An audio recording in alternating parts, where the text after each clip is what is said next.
Wheat science में अपना अगला टॉपिक है एलिलोपैथी।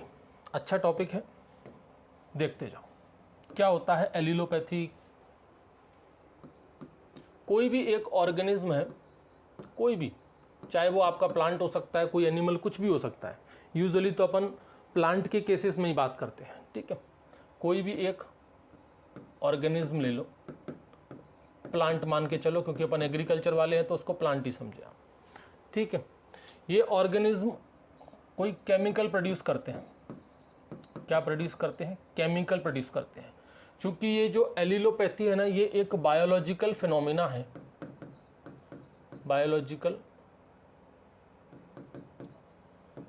फिनोमिना, या फिर कहो सिंपल भाषा में बायोलॉजिकल प्रोसेस है। इसलिए ये जो केमिकल निकलते हैं इनको हम लोग बायोकेमिकल भी कहते हैं। चाहो तो अच्छे से लिखो इसको, क्या कहते हैं इनको? बायोकेमिकल। हर एक प्लांट कोई ना कोई केमिकल तो प्रोड्यूस करता ही है। तो कुछ प्लांट ऐसे होते हैं, या कुछ शब्द को हटा दें तो प्लांट जो बायोकेमिकल प्रोड्यूस करते हैं, और ये बायोकेमिकल किसी दूसरे प्लांट की ग्रोथ को, उसके रिप्रोडक्शन को, उसके डेवलपमेंट को, उसके सर्वाइवल को इन्फ्लुएंस करें, उसको अफेक्ट पहुंचाएं, उसको प्रभावित करें। इसी पूरी प्रोसेस को क्या कहते हैं? एलिलोपैथी। जो अदर ऑर्गेनिज्म है, यानी कि जो दूसरे प्लांट हैं, इनको क्या करें? इन्फ्लुएंस करें, या और अपनी भाषा में कहो तो इन पर कोई प्रभाव डाले, अफेक्ट पहुंचाए। किस तरह का प्रभाव डाला जाएगा, किस तरह की अफेक्ट इनके ऊपर डाला जाएगा? ये जो ऑर्गेनिज्म देख रहे हो आप, जिनके ऊपर ये बायोकेमिकल प्रभाव डालेंगे, तो कहाँ पर प्रभाव डालेंगे? उसकी ग्रोथ पर प्रभाव डालेंगे, उसकी ग्रोथ पर अफेक्ट करेंगे, ठीक है। उसके सर्वाइवल पर अफेक्ट करेंगे, उसके अंदर अगर कोई डेवलपमेंट हो रहा है तो उस पर प्रभाव डालेंगे, उसके अंदर जो रिप्रोडक्शन हो रहा है उस पर प्रभाव डालेंगे। बात समझ में आ गई? ये जो प्रोसेस आप देख रहे हो कि भाई एक ऑर्गेनिज्म कोई केमिकल प्रोड्यूस कर रहा है, और वो केमिकल किसी दूसरे ऑर्गेनिज्म की ग्रोथ को, सर्वाइवल को, डेवलपमेंट को, रिप्रोडक्शन को प्रभावित कर रहा हो, इसी फिनोमिना को, इसी प्रोसेस को क्या कहते हैं? एलिलोपैथी। इसी प्रोसेस को कहा जाता है क्या? Is called allelopathy. इसी को एलिलोपैथी कहा जाता है। और ये जो केमिकल इस प्रोसेस में रिलीज हुए हैं, इनको कहा जाता है एलिलोकेमिकल। क्या कहा जाता है इनको? एलिलोकेमिकल। बात कुछ समझ में आई? अब देखो यहाँ पर ये जो प्रभाव डाला जा रहा है, ये जो अफेक्ट पड़ रहा है ना, ये अफेक्ट कैसा है? क्या ये अफेक्ट हार्मफुल है, या ये अफेक्ट बेनिफिशियल है? कैसा है? देखो, एक ब्रॉड टर्म में अगर हम बात करें तो ज़्यादातर केसेस में, मोस्ट ऑफ द केसेस में ये अफेक्ट कैसा होता है? हार्मफुल ही होता है। मोस्टली कैसा होता है? हार्मफुल ही होता है। हालांकि ये जो केमिकल है, वो केमिकल ज़रूरी नहीं है कि दूसरे प्लांट की या दूसरे ऑर्गेनिज्म की ग्रोथ को रोकेंगे ही। हो सकता है ये उसकी ग्रोथ को प्रमोट भी कर दें, बेनिफिशियल भी हो सकते हैं, लेकिन मोस्ट ऑफ द केसेस में हार्मफुल ही देखे जाते हैं। तो अगर कभी इस तरह की कोई सिचुएशन या कोई ऐसा क्वेश्चन में आ जाता है, तो आप वहाँ पर घबराना मत कि क्या आंसर लगाएं, हार्मफुल लगाएं कि बेनिफिशियल लगाएं। होते तो दोनों ही हैं, दोनों ही होते हैं। एलिलोपैथी की जो डेफिनेशन अपन देखते हैं, कि स्टैंडर्ड डेफिनेशन देखते हैं, तो उसमें दोनों चीज़ें पाई जाती हैं। ऐसे केमिकल जो दूसरे प्लांट, कोई एक प्लांट है वो ऐसा केमिकल प्रोड्यूस करेगा जो दूसरे प्लांट की ग्रोथ को रोक भी सकते हैं, उसको बढ़ा भी सकते हैं, उसके रिप्रोडक्शन को रोक भी सकते हैं, उसके रिप्रोडक्शन को बढ़ा भी सकते हैं, उसके डेवलपमेंट को रोक भी सकते हैं, उसके डेवलपमेंट को इम्प्रूव भी कर सकते हैं।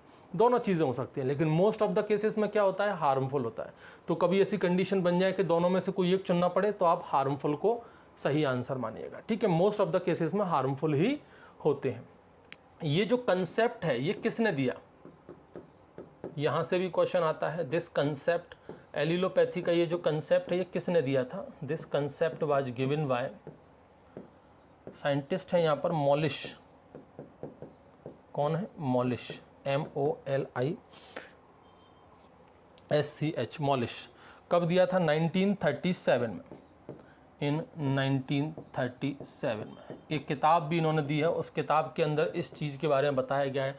एलिलोपैथी नाम की कोई चीज़ होती है, सब कुछ उस किताब के अंदर बताया गया, जिसका नाम है the effect of the effect of plant, हालांकि ये तो इंग्लिश ट्रांसलेशन है उस किताब का, इनकी किताब तो कुछ अलग ही लैंग्वेज में थी। Effect of plant on each other, इस किताब के अंदर इन सब बातों के बारे में बताया गया है। हाँ, एक और बात देख लो कि भाई ये जो एलिलोपैथी है ना, इसमें 2 ग्रीक वर्ड हैं। कितने वर्ड हैं इसमें? 2 ग्रीक वर्ड हैं। कौन कौन से 2 ग्रीक वर्ड हैं? एक तो है आपका एलिलो, ठीक है, एलिलो का मतलब होता है म्यूचुअल हार्म, या कह सकते हैं ईच अदर, एक दूसरे को नुकसान पहुंचाना, म्यूचुअल हार्म या फिर ईच अदर, ठीक है। और पैथी का मतलब क्या होता है? पैथी का मतलब होता है यहाँ पर सफरिंग। तो एलिलोपैथी का मतलब क्या हो गया भाई? कोई भी 2 ऐसे ऑर्गेनिज्म जो एक दूसरे को नुकसान पहुंचा रहे हैं। तो एलिलोपैथी में 2 ग्रीक वर्ड होते हैं, एक एलिलो और एक पैथी। कई जगह पर पैथो भी मिल जाएगा, तो घबराना नहीं, कई जगह पर पैथी भी मिलता है, पैथो भी मिलता है। तो एलिलो का मतलब होता है म्यूचुअल हार्म, ईच अदर, और पैथी का मतलब होता है सफरिंग। ये तो रहा एलिलोपैथी। अब देखो एलिलोपैथी के टाइप देखेंगे अपन। एलिलोपैथी के अलग अलग टाइप हैं। जैसे कि अगर अपन बात करें यहाँ पर टाइप्स ऑफ एलिलोपैथी, देखो एक होता है ट्रू एलिलोपैथी, एक होता है ट्रू एलिलोपैथी। ट्रू एलिलोपैथी के अंदर क्या होता है? कोई एक ऑर्गेनिज्म है, अब प्लांट लेके चलते हैं अपन, कोई एक प्लांट है, ये प्लांट कोई केमिकल प्रोड्यूस करेगा, ठीक है, और ये केमिकल डायरेक्टली बिना किसी मॉडिफिकेशन के किसी दूसरे प्लांट की ग्रोथ को प्रभावित करेगा, यानी किसी दूसरे प्लांट के लिए के ऊपर अफेक्ट पहुंचाएगा। यहाँ पर क्या हो गया? ये जो केमिकल, प्लांट ने जो केमिकल प्रोड्यूस किया एज इट इज़ वही केमिकल, उस केमिकल में कोई चेंज नहीं किया जाएगा, उस केमिकल में कोई भी मॉडिफिकेशन नहीं होगा। एज इट इज़ ये जो केमिकल प्लांट से निकला है वही की वही केमिकल दूसरे प्लांट की ग्रोथ को नुकसान पहुंचाएगा या उसको फ़ायदा पहुंचाएगा, जो भी करेगा। मतलब ये जो केमिकल निकला है, इस तरह की ये जो प्रोसेस है, इसको क्या कहते हैं अपन? True allelopathy. इसके अंदर किसी तरह का कोई मॉडिफिकेशन नहीं होता, इसके केमिकल में कोई मॉडिफिकेशन यहाँ पर नहीं होता।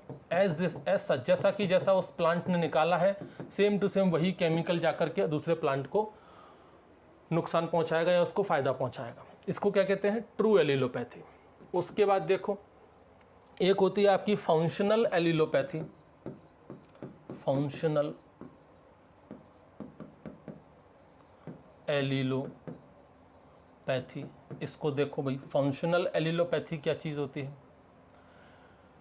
यहाँ पर कोई प्लांट है और इस प्लांट ने कोई केमिकल रिलीज़ किया है, ठीक है।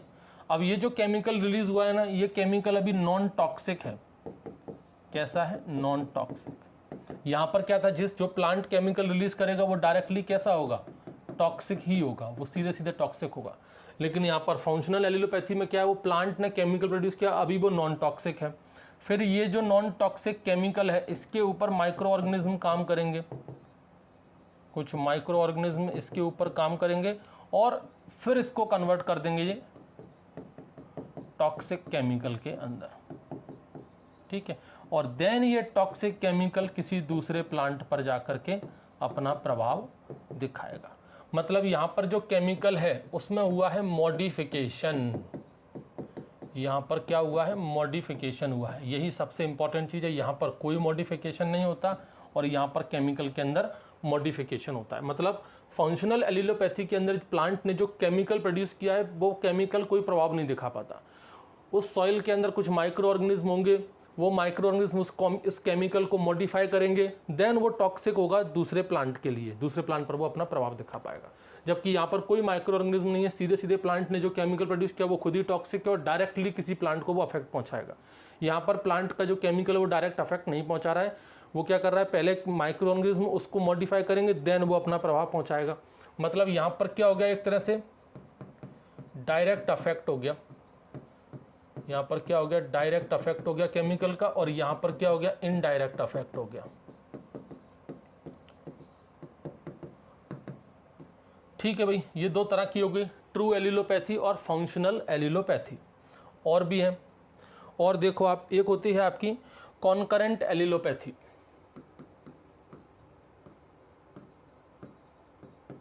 कॉन्करेंट, या फिर इसी को कहते हैं हम लोग क्या, डायरेक्ट एलिलोपैथी। इसमें कंफ्यूज मत होना, यहाँ पर डायरेक्ट अफेक्ट दिखाया जा रहा है, इसका मतलब वो डायरेक्ट एलिलोपैथी नहीं, डायरेक्ट एलिलोपैथी कुछ और ही होती है, उसको देखो। डायरेक्ट एलिलोपैथी देखो, इसको ना लिव प्लांट अफेक्ट या लाइव प्लांट अफेक्ट भी कहा जाता है, also called live plant affect. अब तो आप समझ ही गए होंगे नाम से, लाइव प्लांट अफेक्ट। ये अफेक्ट और इफेक्ट में अभी मुझे भी खुद कंफ्यूजन होता है कौन सा वाला सही है, ई वाला लिखो, अफेक्ट इफेक्ट, ठीक है। Also called as the live plant effect भी इसको कहते हैं, किसको, डायरेक्ट एलिलोपैथी को या कॉन्करेंट को। इसके अंदर क्या होता है भाई,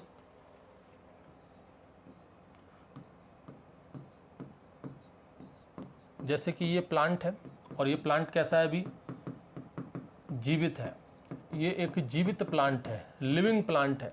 जब कोई जीवित प्लांट केमिकल प्रोड्यूस करे, चाहे वो अपनी रूट से प्रोड्यूस करे, चाहे वो पत्तियों से प्रोड्यूस करे, जब वो कोई केमिकल प्रोड्यूस करता है, जीवित प्लांट जब कोई केमिकल प्रोड्यूस करता है और एलिलोपैथी शो करता है, ये केमिकल प्रोड्यूस करेगा और ये केमिकल जब एलिलोपैथी शो करेंगे, एलिलोपैथी का अफेक्ट शो करेंगे, तो उस एलिलोपैथी को कहा जाएगा क्या, डायरेक्ट एलिलोपैथी या कंकरेंट एलिलोपैथी या लाइव प्लांट अफेक्ट, क्योंकि यहाँ पर एक जीवित प्लांट अपना प्रभाव दिखा रहा है, एक जीवित प्लांट केमिकल प्रोड्यूस कर रहा है। वहीं एक होता है रेसिड्यूअल, एक होता है रेसिड्यूअल एलिलोपैथी। ये रेसिड्यूअल एलिलोपैथी क्या होती है, ये प्लांट रहा, ठीक है, अभी ये प्लांट कैसा है, जीवित है, लेकिन जीवित प्लांट यहाँ पर केमिकल प्रोड्यूस नहीं करेगा। जीवित प्लांट जो केमिकल प्रोड्यूस करेंगे उसका एलिलोपैथिक अफेक्ट नहीं होगा या ये प्रोड्यूस ही नहीं करेंगे। यहाँ पर क्या होगा भाई, अभी ये कैसा है, लिविंग प्लांट है, जीवित प्लांट है, लेकिन कभी ना कभी तो ये प्लांट मरेगा। लेकिन जब ये प्लांट मरेगा, डेड हो जाएगा, डेड होने के बाद ये प्लांट क्या है, डिकम्पोज होगा, मिट्टी के अंदर ये डिकम्पोज होगा, डिकम्पोज होगा, और डिकम्पोज होने के बाद इसमें से कुछ केमिकल निकलेंगे और वो केमिकल फिर एलिलोपैथिक अफेक्ट शो करेंगे। इन केमिकल का होगा allelopathic effect on the other plant, other plant. इस तरह की एलिलोपैथी को कहते हैं क्या, रेसिड्यूअल एलिलोपैथी। बात समझ में आ गई। डायरेक्ट एलिलोपैथी या कंकरेंट या also called as the live plant affect, मतलब कोई जीवित प्लांट ही केमिकल प्रोड्यूस करेगा, प्लांट भी जीवित है, केमिकल भी प्रोड्यूस हो रहा है, वो एलिलोपैथिक अफेक्ट भी दिखा रहा है। एक होती है रेसिड्यूअल एलिलोपैथी, नाम से समझ में आ रहा है, रेसिड्यूअल मतलब वो प्लांट जो है अब वो मर चुका है, मरने के बाद वो सॉइल के अंदर डिकम्पोज होगा, डिकम्पोज जैसे जैसे वो डिकम्पोज होगा उसमें से केमिकल प्रोड्यूस होगा और वो केमिकल फिर किसी दूसरी क्रॉप को प्रभावित करेगा।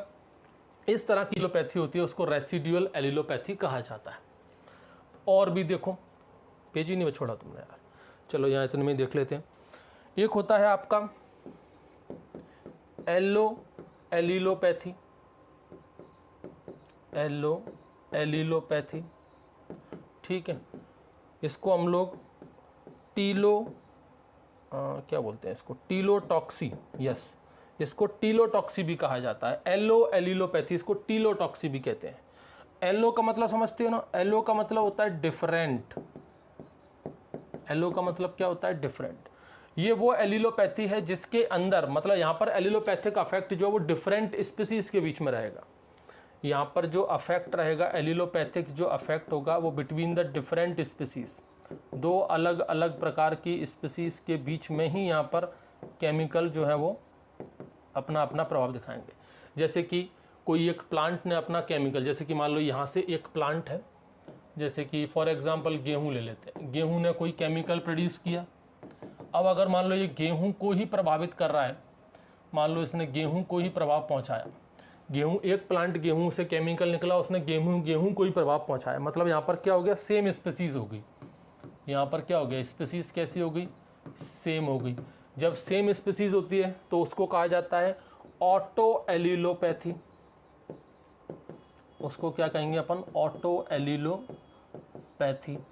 तो ऑटो एलिलोपैथी में क्या होता है भाई, सेम स्पीसीज के बीच में होता है एलिलोपैथिक अफेक्ट। जो एलिलोपैथिक अफेक्ट होगा वो होगा between the same species. Same species के बीच में जब ऑटो एलिलोपैथिक अफेक्ट होता है तो उसको कहते हैं ऑटो एलिलोपैथी। जैसे कि ये, अब मान लो कि मैं यहाँ पर ऐसे कहूँ कि मान लो गेहूँ है, गेहूँ ने कोई केमिकल निकाला और वो केमिकल जाकर के प्रभाव पहुँचा रहा है मान लो चने को, ग्राम को। तो यहाँ पर क्या होगा, डिफरेंट स्पीसीज हो गई, अलग अलग स्पीसीज हो गई, डिफरेंट स्पीसीज हो गई। ये जो केमिकल अफेक्ट है, ये जो एलिलोपैथिक अफेक्ट है, ये क्या कहलाएगा आपका, एलो एलिलोपैथी। समझ में आ गया, एलो के अंदर डिफरेंट स्पीसीज के बीच में, ऑटो का मतलब सेम स्पीसीज के बीच में। बात समझ में आ गई कि नहीं आई। एग्जाम्पल लिख लो यहाँ पर, एलिलोपैथी का एक एग्जाम्पल है यहाँ पर, अच्छा इंपॉर्टेंट है, वो लिखो। जैसे कि मेज का अफेक्ट होता है on the Chenopodium album, Chenopodium album और अमेरेंथस, चीनोपोडियम अल्बम और अमेरेंथस रिट्रोफ्लेक्सस। मेज का अफेक्ट होता है चीनोपोडियम अल्बम और अमेरेंथस रिट्रोफ्लेक्सस। एक कॉमन एग्जांपल है, किसका एग्जांपल है, एलो एलिलोपैथी का है। मोस्ट ऑफ द केस में जो एलिलोपैथी देखी जाती है वो ये वाली देखी जाती है, एलो एलिलोपैथी। जैसे कि कोई प्लांट खरपतवार पर नुकसान पहुंचा रहा है या कोई खरपतवार प्लांट पर नुकसान पहुंचा रहा है, मोस्ट ऑफ द कैसी रहती है वो एलो एलिलोपैथी ही रहती है। अब आ जाओ सोर्स, भाई ये जो केमिकल्स हैं, ये केमिकल्स आते कहाँ से हैं, इनका सोर्स बताइए। ये जो एलिलो केमिकल्स है कहाँ से आते हैं, प्लांट के कौन कौन से हिस्से से प्रोड्यूस होते हैं।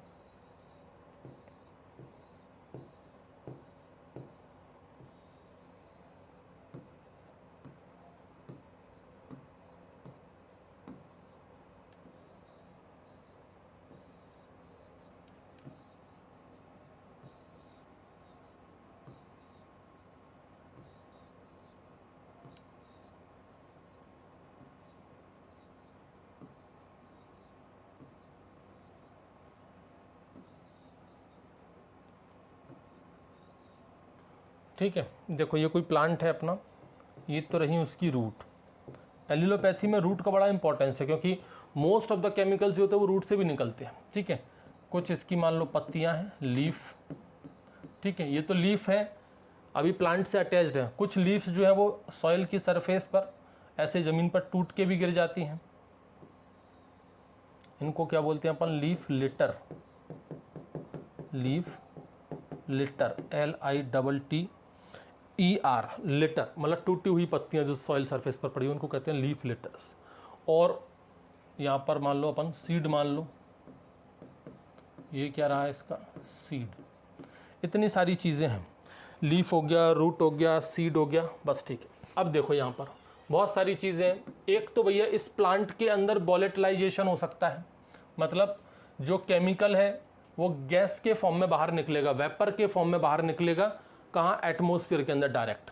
इनकी जो पत्तियां हैं, इनकी जो लीफ हैं, लीफ के अंदर क्या पाए जाते हैं, स्टोमेटा पाए जाते हैं। स्टोमेटा ओपनिंग है, वहाँ से गैसेस एक्सचेंज होता है, उन्हीं स्टोमेटा से वेपर के फॉर्म में या फिर गैस के फॉर्म में केमिकल्स बाहर निकलते हैं, और ये केमिकल्स फिर किसी दूसरे प्लांट के द्वारा एब्जॉर्ब कर लिए जाते हैं और वहीं पर ये केमिकल अपना प्रभाव दिखा देते हैं। तो एक तो हो गया यहाँ पर क्या, आपका वेपर के फॉर्म में, वेपर फ्रॉम दी लीफ, और सेम चीज़ आपकी रूट से भी निकलती है, vapour from the leaf, and यहाँ से भी आपके वेपर के फॉर्म में निकल जाती है। ठीक है, तो वेपर के फॉर्म में हो गया आपका एक तो। एग्जाम्पल लिख लो यहाँ पर कुछ, अमेरेंथस पाल्मेरी,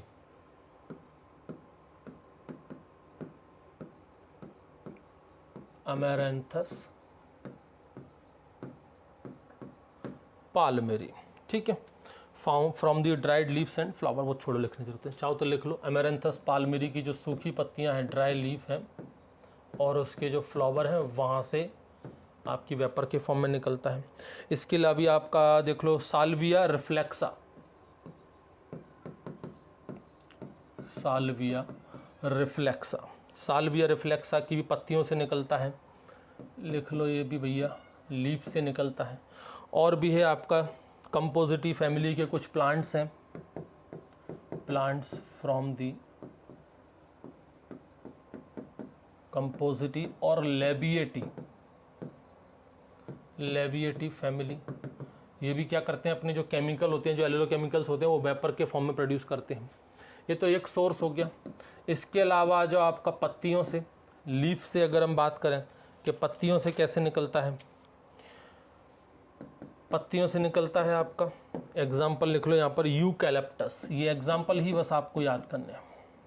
मेरे तो दिन गए एग्जाम याद करने के, मैं कहाँ याद करूँ अब, मैं तो कंसेप्ट पे फोकस करता हूँ। अब ये डाटा वाली चीज़ अब याद होती भी नहीं है। लीफ हो गया आपका। इसके अलावा अपना लीफ लिटर पे बात कर लेते हैं आप। लीफ लिटर देखो, एक तो लीफ मतलब जो कि अटैच्ड है, लिविंग लीफ, और उसके बाद जो पत्तियां टूट जाएंगी, सूख कर ज़मीन पर नीचे गिर जाएंगी, नीचे गिरने के बाद जो लीफ लिटर्स होगा यहाँ से भी प्रोड्यूस होते हैं। लीफ लिटर्स की अगर हम बात करें तो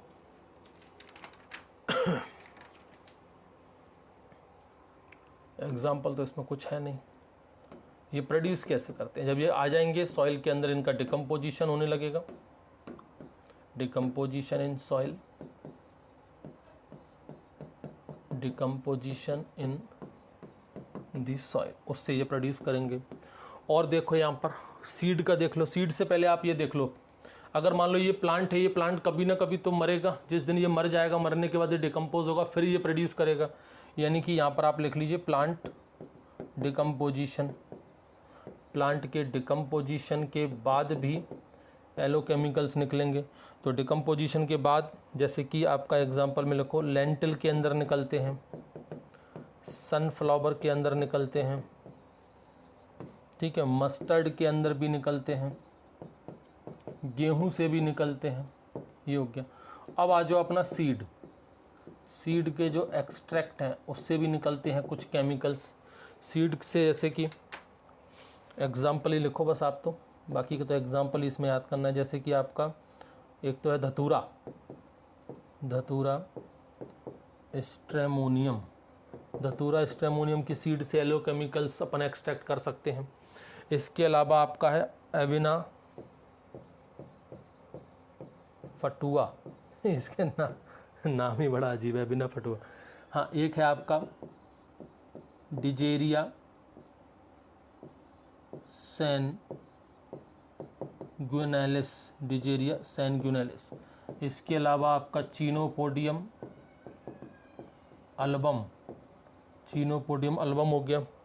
ठीक है, ये कुछ आपके हैं जिनसे सीड से एलो केमिकल्स निकलते, तो ये सोर्स हो गए। अब बात करते हैं तरीका, बताइए कि ये निकलेंगे कैसे, कौन कौन से तरीके से ये बाहर निकलते हैं। वे देखो कुछ 3-4 तरीके हैं इसके। एक तो है इसका अपना वॉलेटिलाइजेशन या वॉलेटिलाइजेशन, जो भी आप कहना चाहो, वॉलेटिलाइजेशन या वॉलेटिलाइजेशन, चलो अपन भी जेशन ही करते हैं इसको, वॉलेटिलाइजेशन। वॉलेटिलाइजेशन में क्या होता है, ये जो केमिकल होते हैं वो गैस के फॉर्म में रिलीज होते हैं, release in form of gas from the stomata. Volatilisation. Volatilisation के बाद आपका है एक तो लीचिंग। लीचिंग आपका जो पत्तियां गिर जाती हैं ज़मीन के ऊपर, वहाँ से, या फिर कुछ ऐसे प्लांट पार्ट होते हैं ज़मीन के ऊपर होते हैं, वो भी प्रोड्यूस कर देते हैं। तो वैसे तो यहाँ पर जो पत्तियां नीचे गिरती हैं वही डिकम्पोज होती हैं, फिर वही प्रोड्यूस करती हैं, उसी को कहते हैं क्या, लीचिंग। इसमें आप लिखिए the leaves fall on ground and then decompose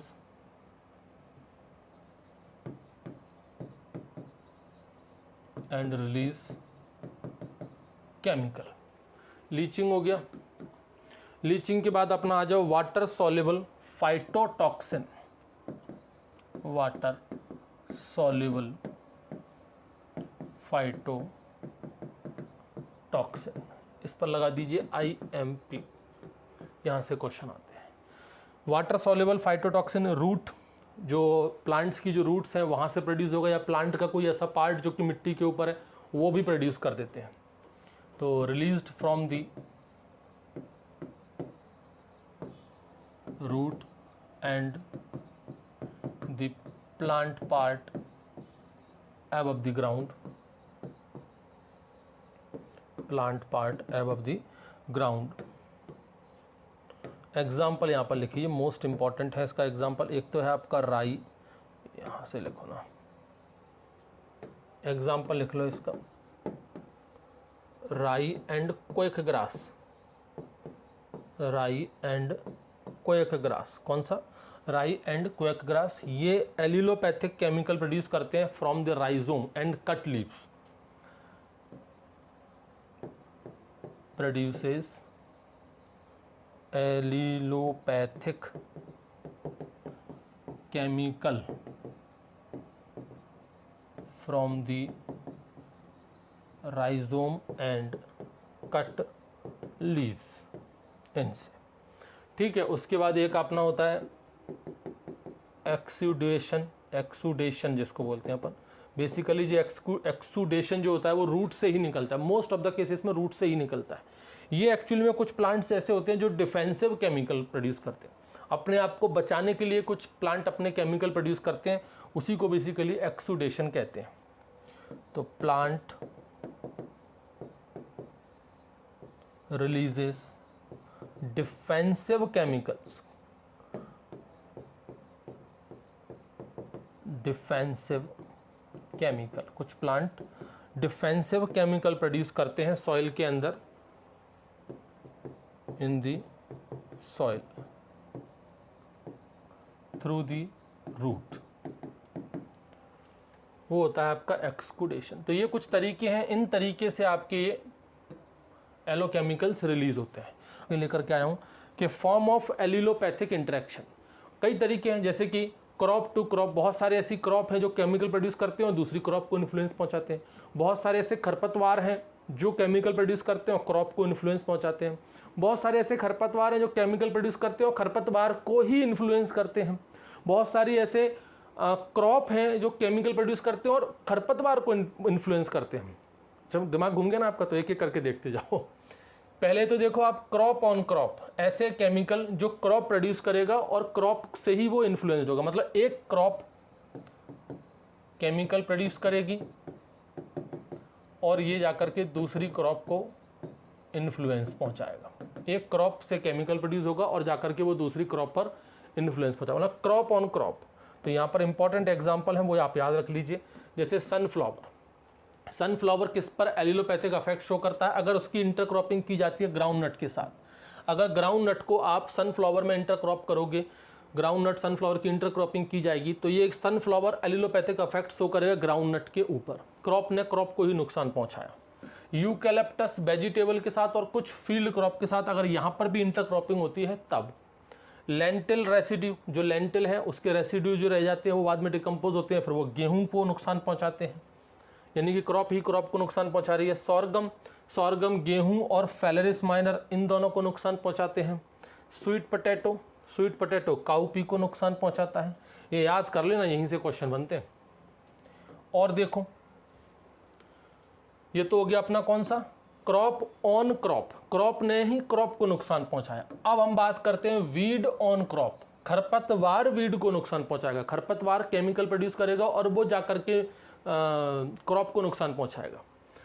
एविना फटुआ और फेलरिस माइनर, इसके नाम को बोलने में बड़ी हंसी आती है। एविना फटुआ और फेलरिस माइनर, ये किसको नुकसान पहुंचाता है, क्या करता है? वीड जर्मिनेशन को प्रभावित करता है। एमेरंथस स्पीसीज, ये मेज और फिंगर मिलेट इन दोनों की ग्रोथ को प्रभावित करता है। एमेरंथस रेट्रोफ्लेक्सस, ये कैबेज और एग प्लांट, एग प्लांट समझते हो ना, ब्रिंजल, भट्टे की बात हो रही है यहाँ पर, हमारे यहाँ इसको भट्टा कहते हैं, बैंगन का एक लिखा है, ठीक है। तो कैबेज और एग प्लांट के जर्मिनेशन को प्रभावित करता है कौन? एमेरंथस रेट्रोफ्लेक्सस। पार्थिनियम हिस्टोपोरस, IMP लगा लो भैया, क्योंकि पार्थिनियम हिस्टोपोरस से जुड़ी हुई हर चीज़ इंपॉर्टेंट ही रहती है। ये क्या करता है? सॉर्गम और मेज, इनके ग्रोथ को और जर्मिनेशन को दोनों को नुकसान पहुंचाता है और वीट की सिर्फ ग्रोथ को ही नुकसान पहुंचाता है। कौन, पार्थिनियम हिस्टोपोरस। और भी हैं अभी, तो ये वही चल रहा है अभी भी, वीड ऑन क्रॉप ही चल रहा है, खरपतवार क्रॉप को नुकसान पहुंचाएंगे।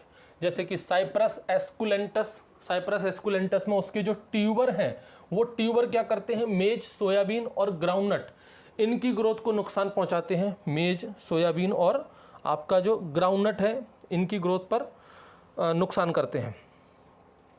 एक मिनट यहाँ पर रुकना थोड़ा सा, एक पॉइंट मैंने बड़ा अच्छा लिखा था, इसको ढूंढ करके, हाँ ये लिखो आप यहाँ पर कि एक साइप्रस एस्कुलेंटस जो है ना, ये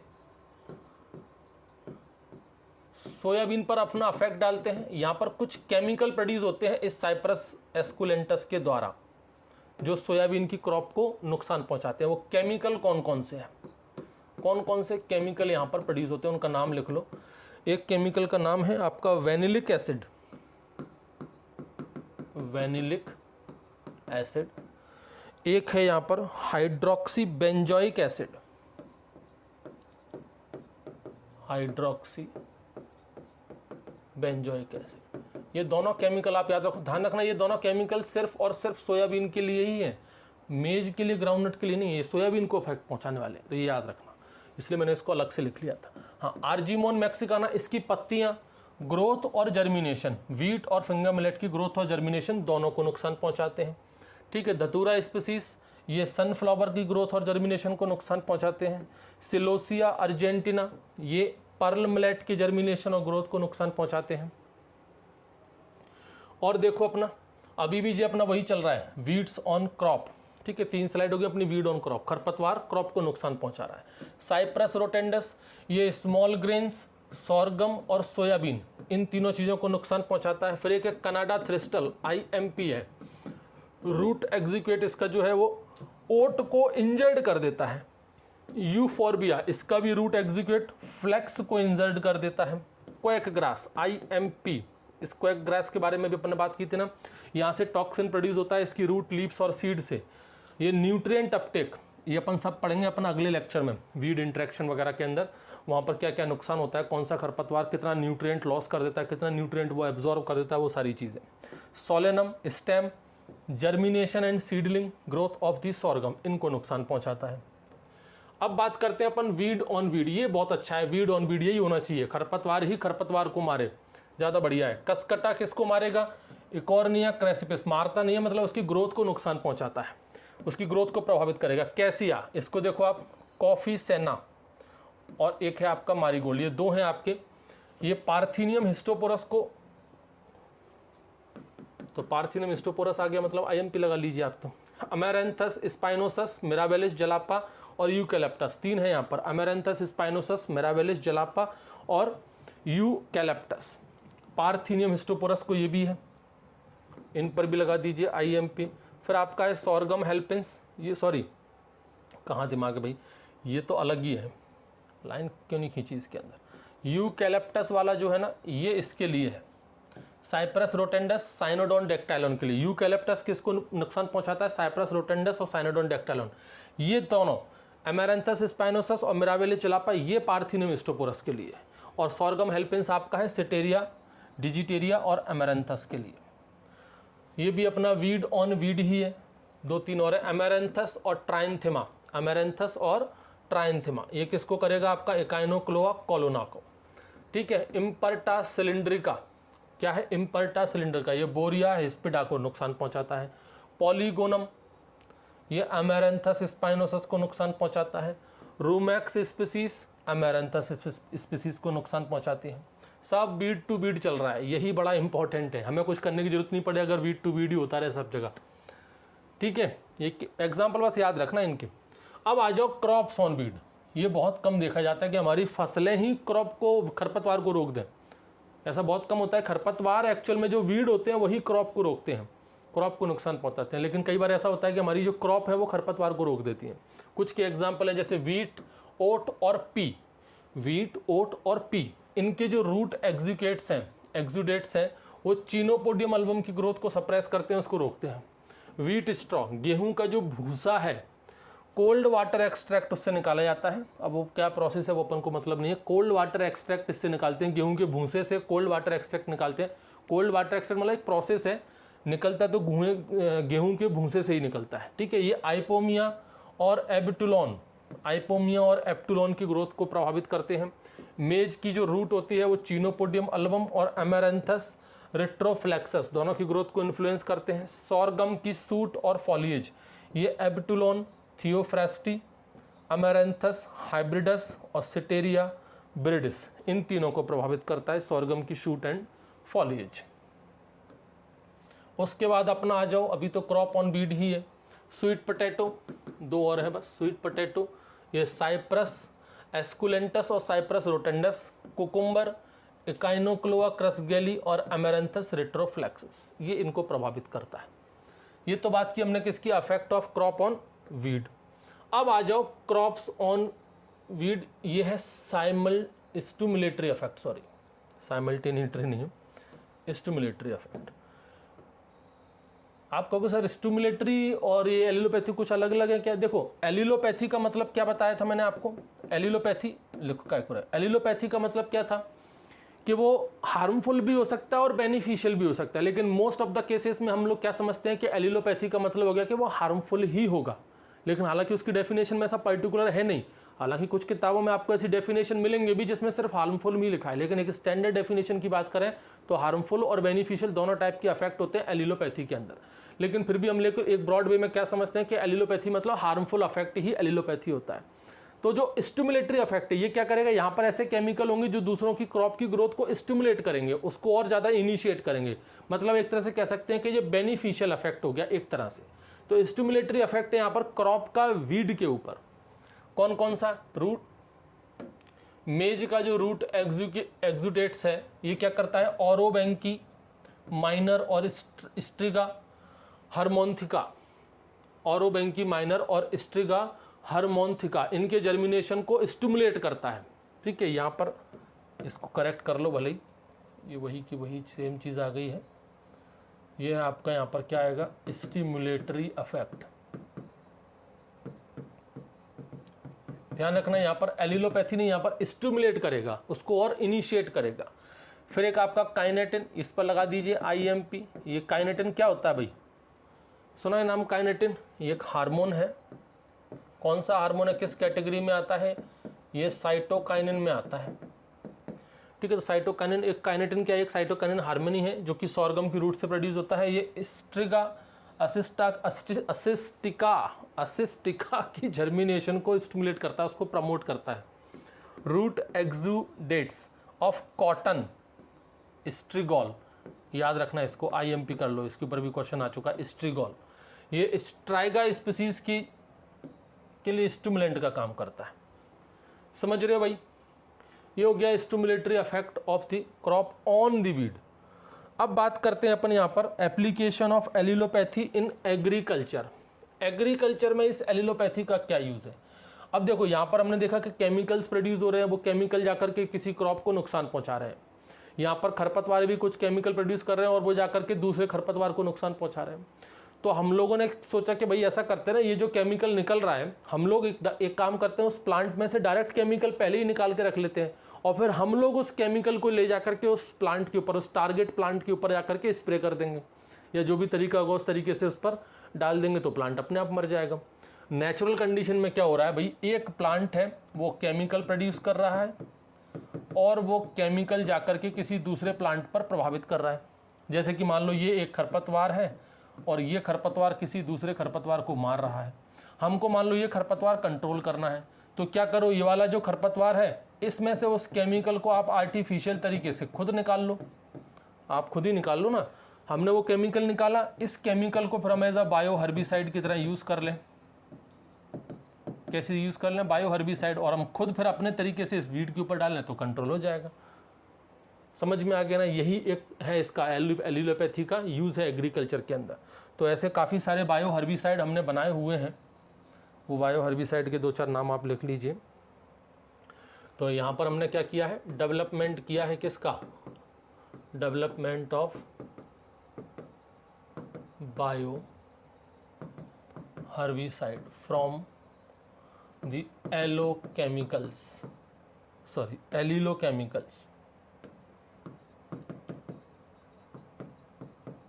एलिलो केमिकल से हमने यहाँ पर कुछ बायो हर्बिसाइड का डेवलपमेंट किया है। जैसे कि आपका एक है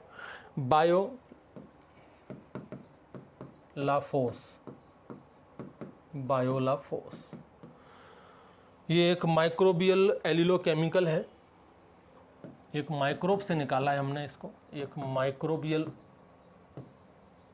एलिलो केमिकल है। और किससे आइसोलेट किया है हमने, वो माइक्रोब कौन सा है, आइसोलेट फ्रॉम माइक्रोब से आपका स्ट्रेप्टोमाइसिस हाइग्रोस्कोपिकस, स्ट्रेप्टोमाइसिस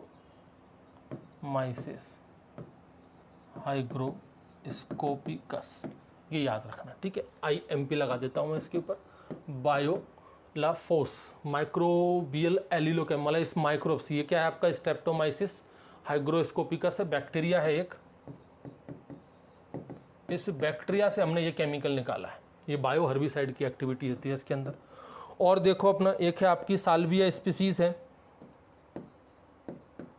जो साल्विया स्पीसीज है ये भी कुछ केमिकल प्रोड्यूस करते हैं। जैसे कि केमिकल का नाम लिखिए 1,8 सिनॉल, 1,8 सिनॉल, ठीक है। ये जो 1,8 सिनॉल है इसका भी फाइटोटॉक्सिक इफेक्ट होता है। इसका यूज़ किया जाता है एनुअल ग्रास और जो ब्रॉड लीफ बीड होते हैं राइस के अंदर, उसमें। तो इसका भी क्या है आपका एक एलिलोपैथिक इफेक्ट है, allelopathic effect on the annual grass, on the annual grass and broad leaf, जो भी अपनी चौड़ी पत्ती वाले खरपतवार हैं, on the broad leaves weed in rice. Rice के केस में अपना एनुअल ग्रास को और ब्रॉड लीफ बीड को कंट्रोल करने के लिए हम इसका यूज़ कर सकते हैं। ये साल्विया स्पीसीज से एक्सट्रैक्ट किया गया है, याद रखना। इस पर भी लगा देता हूँ मैं IMP। और देखो भाई, और लिख लो यहाँ पर, एक लिखो आप अल्टरनेरिया अल्टरनेट, अल्टरनेरिया अल्टरनेट, इसको भी लिखो भाई। यहाँ से प्रोड्यूस होता है आपका AAL टॉक्सिन। कौन सा टॉक्सिन प्रोड्यूस होता है, AAL टॉक्सिन, जो कि यूज़ किया जाता है आपका, एक फंगस है आपका टमाटर के अंदर लगता है, उस फंगस को कंट्रोल करने के लिए, lycopersici fungi, lycopersici fungi in tomato to control lycopersici fungi in tomato, टमाटर के अंदर जो लाइकोपर्सिकी फंजाई है उसको कंट्रोल के लिए हम ये AAL टॉक्सिन प्रोड्यूस होता है किसे, अल्टरनेरिया अल्टरनेट से, ठीक है। ये तो रहा अपना मोस्ट इंपॉर्टेंट चीज़ें हैं एलिलोपैथी के ऊपर। तो ये अच्छे से आप पढ़ लेना, जितना मैंने आपको कंटेंट दिया है मोस्ट इंपॉर्टेंट है। Thank you.